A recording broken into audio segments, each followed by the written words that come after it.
Renungan Harian 5 Januari dari buku This Day in Baptist History dengan judul Setia Sampai Mati. Nats yang diambil Wahyu pasal 12 ayat 11. Karena kami percaya dalam kesinambungan kebenaran, kami senang untuk memasukkan dalam buku ini beberapa peristiwa martir Anabaptis dari abad ke-16. Kaum Anabaptis percaya dengan paham gereja yang merdeka, yang terdiri dari anggota-anggota yang sudah dilahirkan kembali yang telah mengalami baptisan orang percaya. Sebagaimana diungkapkan oleh Felix Manz, ambisi mereka adalah untuk mengumpulkan mereka yang mau menerima Kristus, mematuhi firman dan mengikuti jejaknya, untuk bersatu dengan orang-orang ini dalam baptisan dan untuk menyerahkan sisanya dalam keyakinan mereka.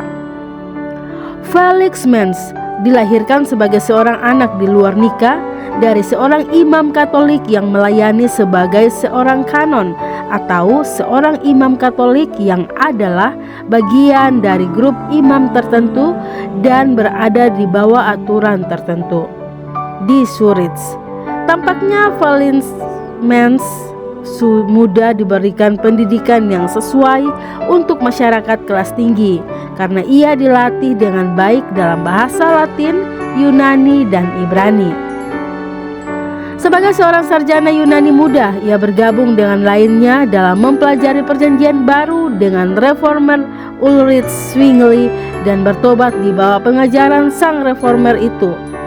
Ketika pelajar muda ini melanjutkan pembelajarannya, ia menjadi tidak puas dengan program reformasi Zwingli dan orang-orang lain bergabung dengan Manz dan bertemu secara teratur di rumahnya.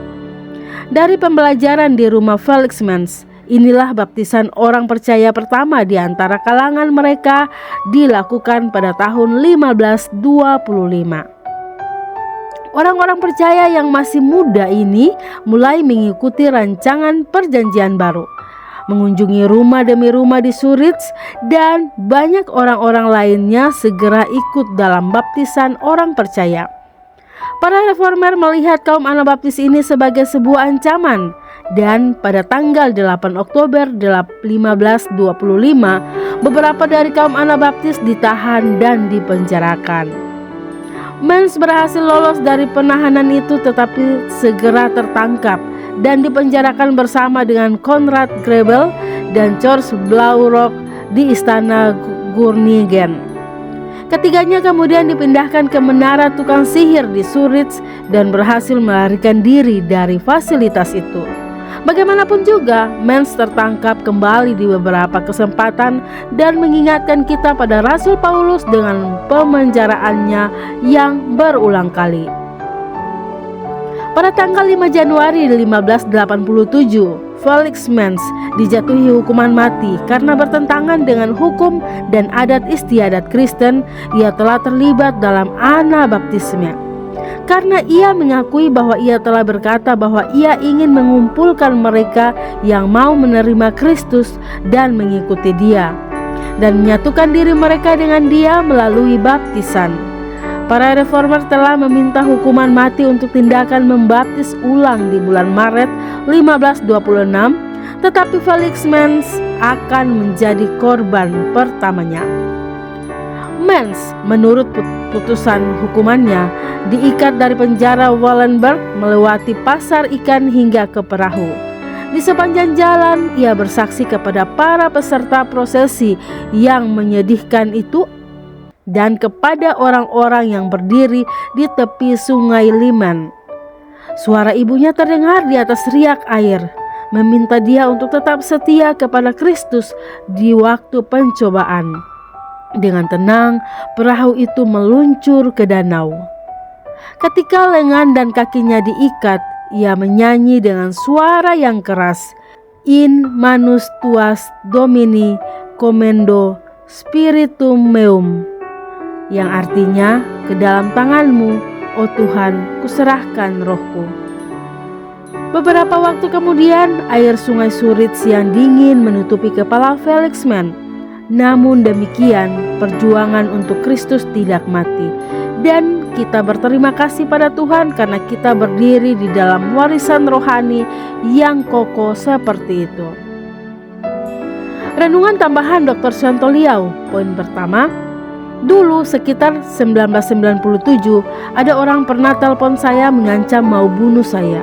Saya tertawa dan memberitahu dia bahwa dia salah ancam orang. Saya tanya dia, tahukah Anda bahwa saya tulis buku kapan saja saya mati, saya pasti masuk surga? Dia tanpa bicara langsung tutup teleponnya. Betul, dia salah ancam orang. Dia mengancam mau bunuh orang yang siap mati. Ancamannya ditertawakan. Felix Menz sungguh luar biasa. Seorang muda yang barusan berumur 22 tahun mempersembahkan hidupnya mati sebagai martir bagi Tuhan demi membela kebenaran, bahwa baptisan hanya untuk orang yang sudah dewasa, bahkan telah bertobat dan percaya. Anda berani mati demi kebenaran? Poin kedua, ada orang yang mau laporkan gereja Anabaptis tidak ada izin, tidak terdaftar. Sungguh lucu. Itu sudah pernah dilaporkan pada Herodes dan sepanjang milenium kegelapan plus zaman para reformator yang tangan mereka penuh darah. Tetapi Anabaptis tetap hidup dan akan tetap hidup selama Yesus Kristus tetap hidup.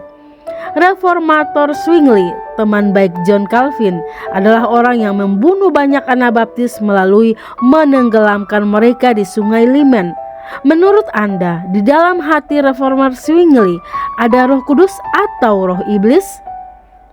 Poin ketiga, tahukah Anda sepanjang sejarah kekristenan hanya kaum Anabaptis yang pikul salib sementara kelompok lain pukul orang pakai salib? Harapan saya Anda bukan dari kelompok mereka dan tidak akan seperti mereka. Dan inilah yang membuat saya menjadi seorang Anabaptis. Saya sudah putar-putar di banyak gereja mencari gereja yang benar. Tuhan menuntun saya bertemu gereja baptis. Dan ketika saya membaca sejarah kaum Anabaptis, saya jatuh cinta kepada doktrin yang mereka bela dan sikap hidup mereka memantulkan kebenaran yang mereka pegang. Anda mau ikut? Hati-hati dalam beriman karena kata Amsal 14 ayat 12, ada jalan yang disangka orang lurus tetapi ujungnya menuju maut. Demikian renungan hari ini bersama saya Lina Dadi. Tuhan Yesus menyertai dan Maranatha.